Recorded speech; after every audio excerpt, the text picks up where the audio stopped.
नमस्कार, मैं सुरेश कुमार। सबसे पहले आपसे रिक्वेस्ट है कि अगर आपने चैनल को सब्सक्राइब नहीं किया है तो सब्सक्राइब बटन पर क्लिक करके चैनल को ज़रूर सब्सक्राइब कर लें। तो आज हम बात करेंगे कि जो न्यू वर्ज़न है 19.1 पोषण ट्रैकर का, वो आ चुका है। तो ऑलमोस्ट सभी आंगनवाड़ी वर्कर्स ने इससे अपडेट कर ही लिया होगा। तो इसमें जो न्यू एस्पेक्ट है वो है मंथली प्रोग्रेस रिपोर्ट। तो आज हम उसी के बारे में चर्चा करेंगे, क्योंकि बहुत सारी आंगनवाड़ी वर्कर्स जो थी वो कम्युनिकेट कर रही थी, मैसेज वगैरह कर रही थी कि कुछ एक प्रॉब्लम्स हैं जहाँ पे कुछ एक जो चीज़ें हैं वो समझ नहीं आ रही हैं। तो आज हम उन्हीं जो टॉपिक्स हैं, वही जो विषय हैं, उनके बारे में चर्चा करेंगे। तो आप देख ही रहे होंगे कि डैशबोर्ड के नीचे वाली साइड में एक नया एस्पेक्ट जो है ऐड किया है, वो है मंथली प्रोग्रेस रिपोर्ट। जैसे ही जहां हम क्लिक करते हैं तो हम देख रहे हैं सबसे पहले कि जो मंथली प्रोग्रेस रिपोर्ट है, जैसे जो सितंबर मंथ चल रहा है, सितंबर का महीना चल रहा है, तो मंथली प्रोग्रेस रिपोर्ट कौन सी, अगस्त वाली जनरेट हो रही है।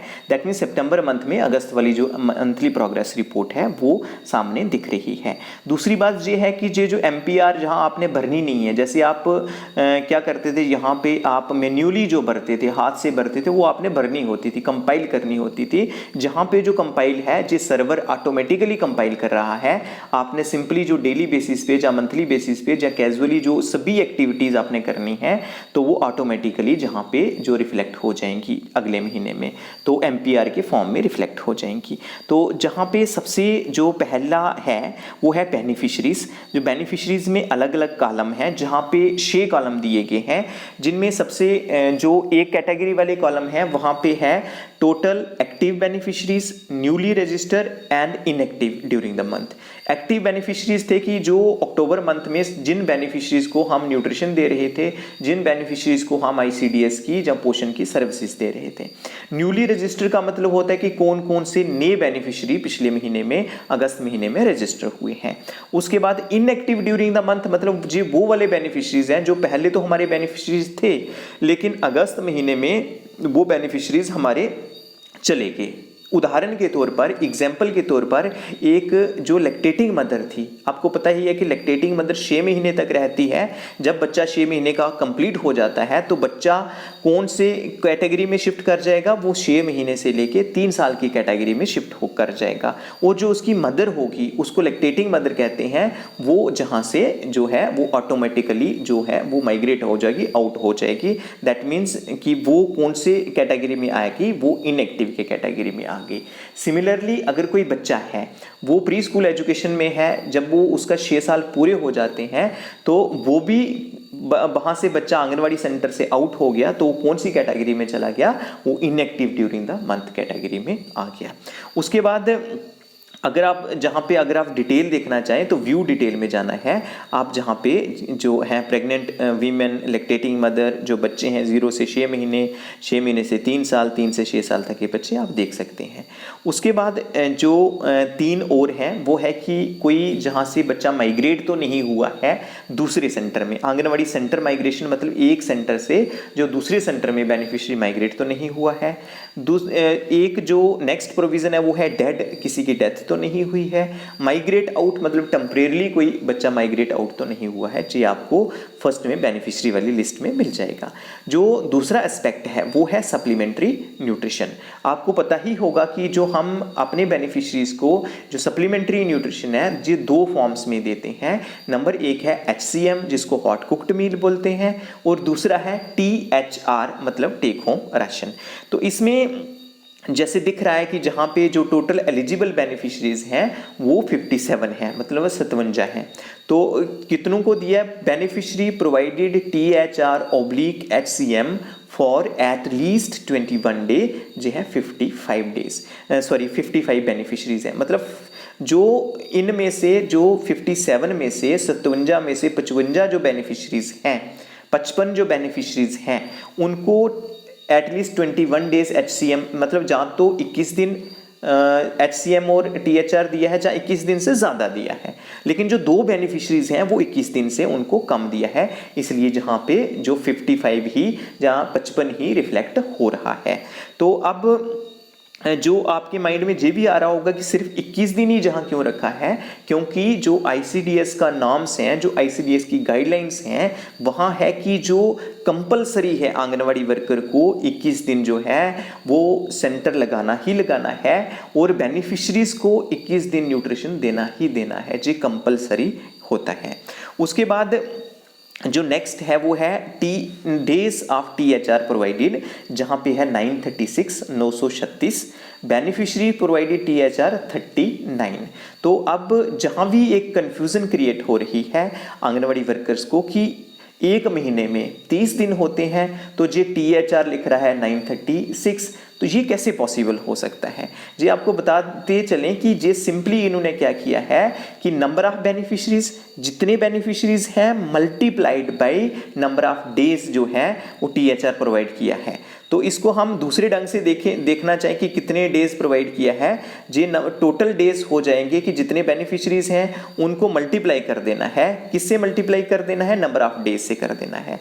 अगर हम दूसरे सेंस से देखें तो number of days of THR provided को अगर हम डिवाइड करें 39 से, तो आपको पता चल जाएगा कि आपने कितना THR भरा था। तो 2 मिनट के लिए हम देखते हैं 936 डिवाइडेड बाई 39, जो है 936 डिवाइडेड बाई 39, तो आ जाता है 24। दैट मीन्स ये जो पर्टिकुलर हमारी आंगनवाड़ी वर्कर हैं, इन्होंने जो THR भरा था वो 24 दिन का भरा था। 24 को मल्टीप्लाई किया 39 के साथ, 24 को मल्टीप्लाइड किया 39 के साथ, तो हमारी फिगर आ गई 936। अब क्लियर हो गया होगा।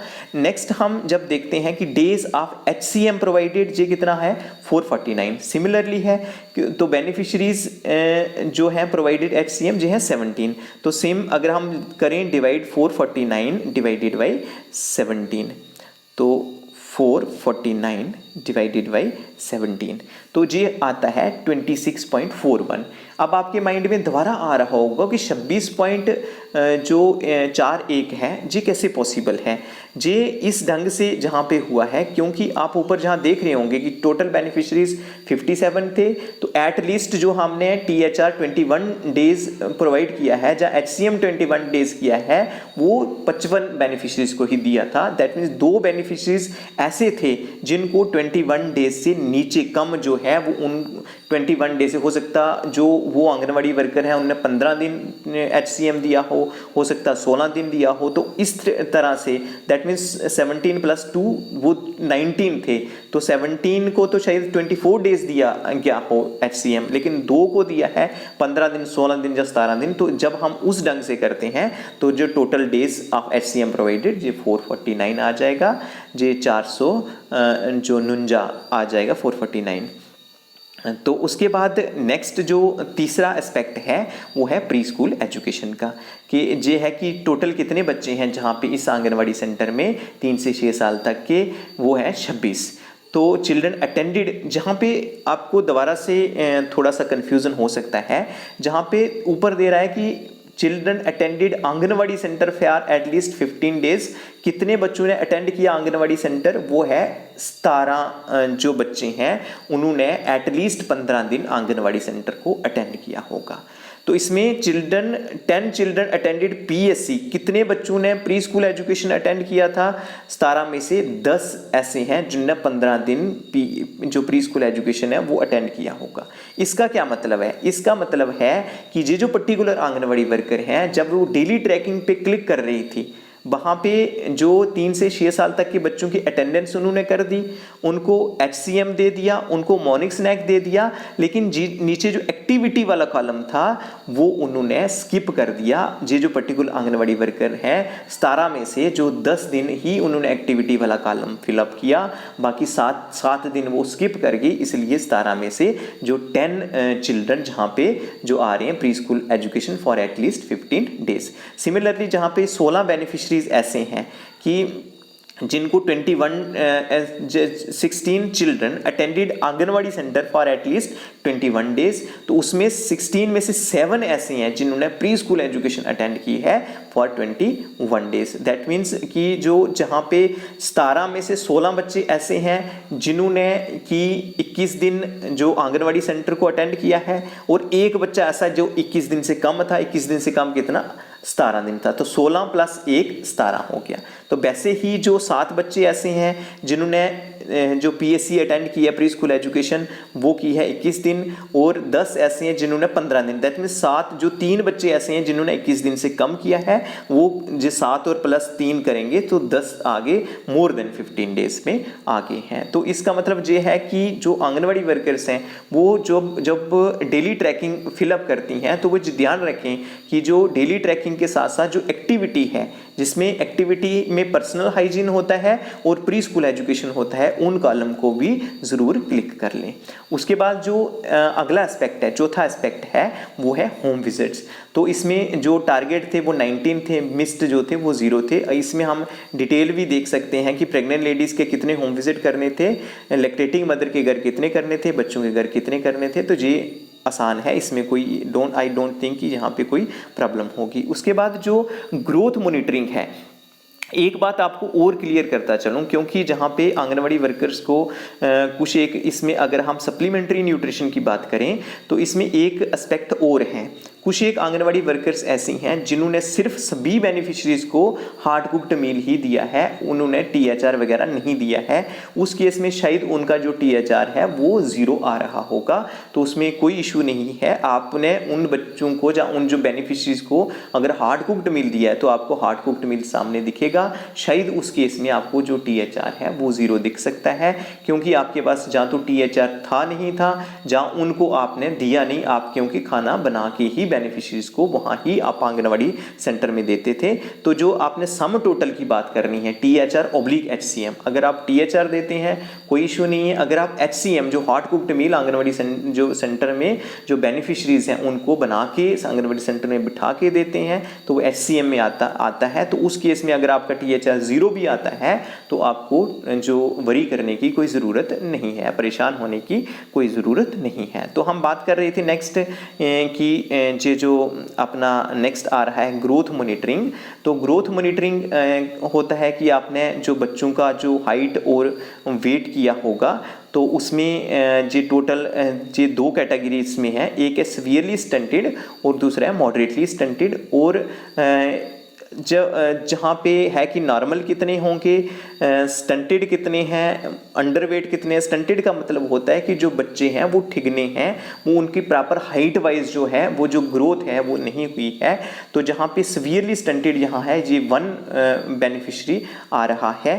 तो मॉडरेटली जो स्टंटेड है जहाँ पे 2 बेनिफिशरीज आ रहे हैं, दैट मीन्स पिछले महीने में जो बेनिफिशरीज थे जे आपके स्टंटेड में थे, और जहाँ पे एक बेनिफिशरी था जो कि अंडरवेट, मॉडरेटली अंडरवेट था, जहाँ पे सीवियरली मालनरिश्ड 0 है और मॉडरेटली मालनरिश्ड 0 है।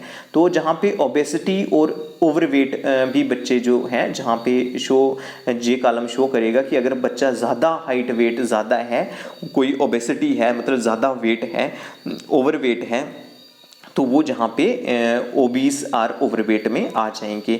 तो जहाँ पे भी जो आंगनवाड़ी वर्कर्स हैं वो कह रही हैं कि पिछले मंथ में तो हमारे जो पोषण ट्रैकर है, जो पोषण ट्रैकर का डैशबोर्ड है वहाँ पे नहीं शो हो रहे थे, तो यहाँ क्यों शो हो रहे हैं। तो ज़रूर कहीं ना कहीं जो मार्जिन में वो बच्चे आ रहे होंगे आपके, शायद वहाँ पे जो रिफ्लेक्ट तो अदरवाइज़ करते ही हैं। तो क्योंकि ओबेसिटी और ओवरवेट के शायद वहाँ पे अगर हम जहाँ पे होम पे दोबारा से देखें तो डैशबोर्ड पे देखें तो डैशबोर्ड पे जो सैम और अंडरवेट हैं चिल्ड्रन ही हैं, जहाँ पे ओबेसिटी और ओवरवेट वाले जो बच्चे हैं वो नहीं शो होते थे। तो इस केस में आपके शायद जहाँ पे ओबेसिटी और वो जो डैशबोर्ड पे नहीं शो होते थे वो वहाँ जहाँ पे शो हो रहे होंगे। और इसमें हम दोबारा से स्टडी करेंगे कि अगर कोई ऐसी प्रॉब्लम होगी, कोई सर्वर में प्रॉब्लम होगी तो आपको दोबारा बता दिया जाएगा। क्योंकि कुछ एक आंगनवाड़ी वर्कर्स कह रही हैं कि पिछले मंथ में अगर हम अपना पोषण ट्रैकर को चेक कर रहे थे डैशबोर्ड, तो उसमें स्टंटेड वगैरह या मॉडरेटली मालनरिश्ड वगैरह नहीं आ रहे थे, लेकिन जो MPR में क्यों शो हो रहे हैं। तो ये मैटर ऑफ जो स्टडी है, मैटर ऑफ इन्वेस्टिगेशन है, इसको हम देखेंगे, चेक करेंगे, उसके बाद जो फर्दर कमेंट देंगे। उसके बाद लास्ट का जो एस्पेक्ट है वो है न्यूट्रिशनल सप्लीमेंट्स जो देते हैं। आप जो कॉलम भरते हो कि आयरन जो दिया गया है बेनिफिशरीज को, जो फोलिक एसिड दिया गया है, कैल्शियम है, जो विटामिन A है, उनके बारे में भी जो मंथली प्रोग्रेस रिपोर्ट रिपोर्ट है इसमें दिया गया है। दैट मीन जो MPR में जो सभी एस्पेक्ट दिए गए हैं, लेकिन जो इस MPR में जो क्या शूटा है, इसमें जो VHSND है वो शूटा है वो नहीं शो हो रहा है, और जो है कम्युनिटी बेस्ड इवेंट्स वगैरह हैं वो इस MPR में नहीं शो हो रहे हैं। तो आई थिंक कि जे अभी जितनी कोई प्रॉब्लम्स वगैरह होंगी, जिनको कोई डाउट्स वगैरह होंगे वो क्लियर हो गए होंगे। तो आज के लिए इतना ही था, धन्यवाद।